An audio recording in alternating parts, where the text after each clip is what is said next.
नमस्कार. मराठी गोडवामध्ये आपलं मनपूर्वक स्वागत. थंडीच्या दिवसात आवळा मोठ्या प्रमाणात बाजारात येतो. मग तो छोटा आवळा असो की मोठा, आवळा आपण रोज खाल्ला पाहिजे. मग तो कोणत्याही रूपाने असो, लोणचे, मुरब्बा, कँडी, च्यवनप्राश किंवा चटणी. आवळ्यामध्ये व्हिटॅमिन सी भरपूर प्रमाणात असते, त्यामुळे आपल्या आरोग्यासाठी हे खूप चांगले असते. त्यामुळे आपल्या केसांचे, त्वचेचे व डोळ्यांचे आरोग्य सुधारते. तर आज आपण राय आवळ्याची म्हणजेच छोट्या आवळ्याची मस्त चटपटीत चटणी बघणार आहोत, जिची चव मस्त आंबट, गोड आणि तिखट असेल. राय आवळ्याची ही चटणी आपण 5 ते 6 महिने स्टोअर कशी करायची हेही बघणार आहोत.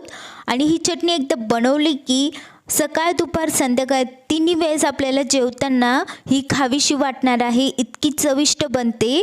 चला तर आज राय आवळ्याची मस्त चटणी बघूया. राय आवळ्याची चटणी बनवण्यासाठी इथे पावशर राय आवळा घेतले आहे. तुम्ही कोणत्याही क्वांटिटीमध्ये घेऊ शकता. तर आता राय आवळ्यांना स्वच्छ धुवून घेतलं होतं 2 पाण्याने. त्यानंतर एका कापडावर यांना निथळण्यासाठी ठेवलं होतं. त्यानंतर आता हे कोरडे झाले आहे. तर आता यांना चिरून घेऊया. तर चिरताना यातील बिया साईडला काढायच्या आहे. अशा प्रकारे यांना बारीक बारीक चिरून घेत आहे मी. एखाद्या राय आवळ्याला काळा डाग असतो, तर तो व्यवस्थित बघून घ्यायचा आहे. त्यातील तो डाग काढून टाकायचा आहे किंवा खराब असल्यास तो आवळाच फेकून द्या.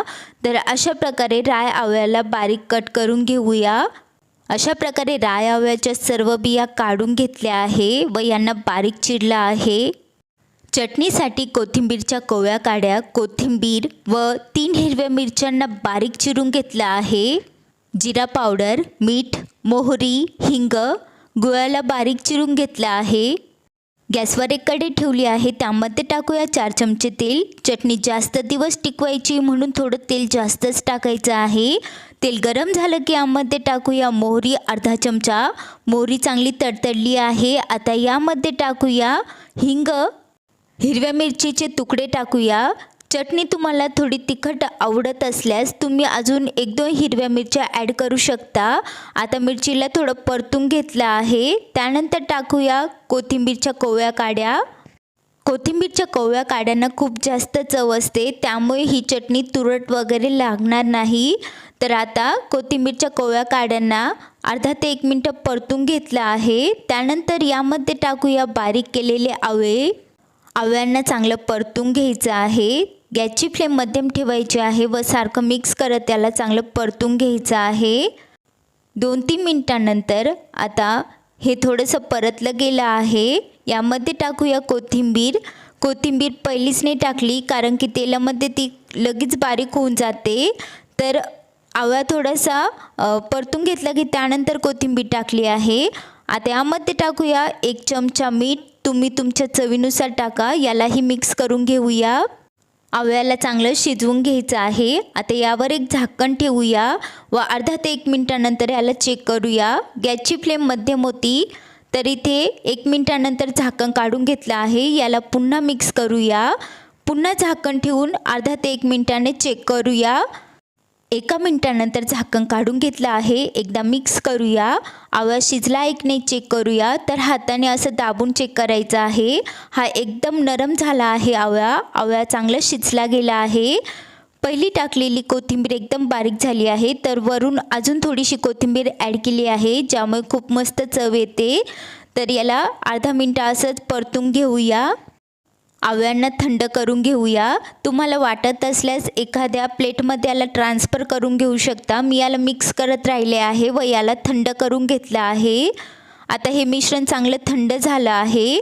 आता मिक्सरमध्ये आपण याला काढणार आहोत. तर मिक्सरचं छोटं भांडं घेतलं आहे. तर इथे 2 बॅचमध्ये ही चटणी मी बनवून घेणार आहे. तर पहिल्या बॅचमध्ये जितका आवळा बसतो तितकं टाकलं आहे. झाकण लावून एकदा फिरवून घेऊया. एकदा फिरून घेतल्यानंतर झाकण काढून घेतलं आहे. एकदा मिक्स करूया. तर हे असं जाडसर चटणी बनली आहे. इथे यामध्ये टाकूया जिरा पावडर. तर इथे पाव चमचा जिरा पावडर टाकली आहे.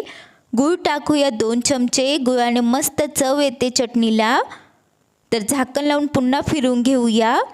मिक्सरमधून फिरवून घेतलं आहे. आता झाकण उघडलं आहे. तयार आहे आवळ्याची ही आंबट गोड चटणी. एका प्लेटमध्ये काढून घेऊया. तुम्ही बघू शकता खूप मस्त दिसत आहे. अशाच प्रकारे उरलेल्या मिश्रणाला ही मिक्सरच्या भांड्यामध्ये टाकलं आहे. झाकण लावून एकदा फिरवून घेऊया. त्यानंतर चवीनुसार गूळ व जिरा पावडर टाकूया. चटणीमध्ये गुळाचं प्रमाण तुम्हाला थोडं कमी वाटत असल्यास तुम्ही तुमच्या चवीनुसार गूळ अजून ॲड करू शकता आणि गुळाऐवजी तुम्ही इथे साखरेचा वापरही करू शकता.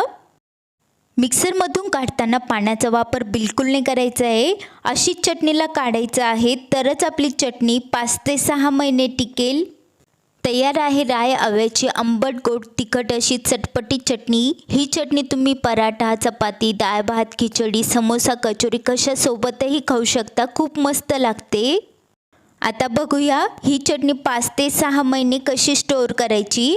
ही चटणी बनवतानाच आपण जी कढई किंवा मिक्सरचं भांडं घेऊ ते एकदम कोरडं पाहिजे, ओलं नसावं. आणि ज्यामध्ये आपण स्टोअर करणार आहोत म्हणजेच काचेच्या बरणीत किंवा एअरटाईट कंटेनरमध्ये, तेही एकदम कोरडं असावं.